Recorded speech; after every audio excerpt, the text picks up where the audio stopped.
Bray, even if you weren't the biggest gamer as a kid, what are some games that you think back on that you enjoyed playing when you were younger, whether it was Super Nintendo or Sega Genesis or any specific game that you enjoyed back in the day? Oh yeah, Mortal Kombat specifically. I think it was the first time you got to escape into that violent video game world, and it's like, ooh, you know. So you came up through, you're big with the NXT program.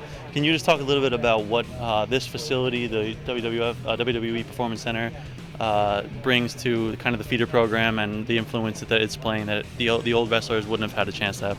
Well, this thing is, I don't know if the people in TV world get a chance, but if you just look at this place and see what it is, it's enough to take your breath away, man.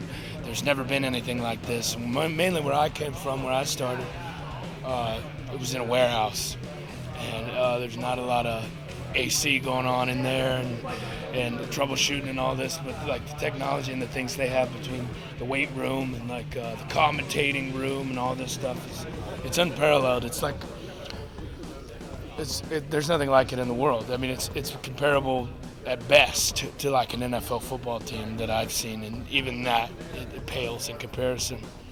Awesome. So the WWE brings a level of excitement that really no other experience can bring. So with this new game, with how realistic these new systems have it, can you just talk a little bit about what the experience allows the fans to bring home to their living rooms, and like what it is specifically that makes it so realistic?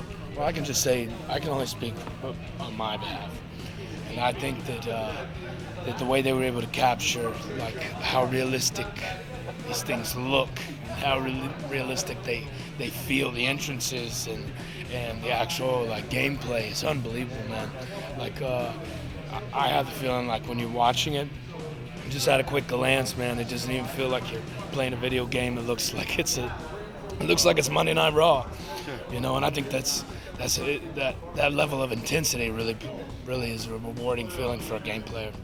So this new My Career mode that we're here today checking out, can you just go over a little bit about the experience of being on the road in the show and what that's going to be like for fans?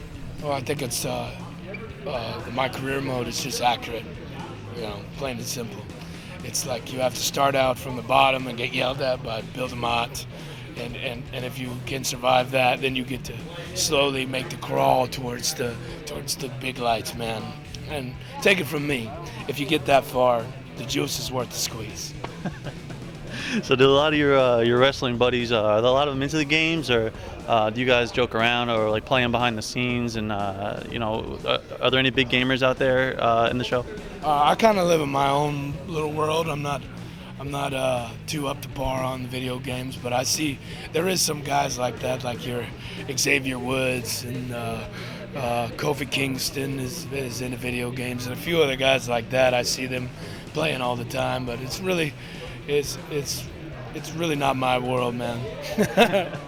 When in your life did you realize that you wanted to become a wrestler? When I was born.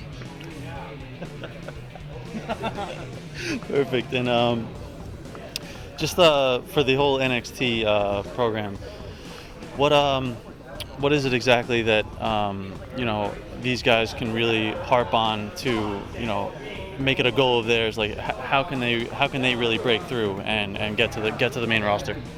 There's no easy way of saying it, but you get out of it what you put into it, man. So the more you're willing to just completely let this place and everything engulf you is the only way to guarantee success. And even then, you never know, maybe it just wasn't your time. So this is the best of the best. The Performance Center is, and it's tough. It's tough to make it here. And once you get here and you're surrounded by all these people and all the elements, it makes it even harder.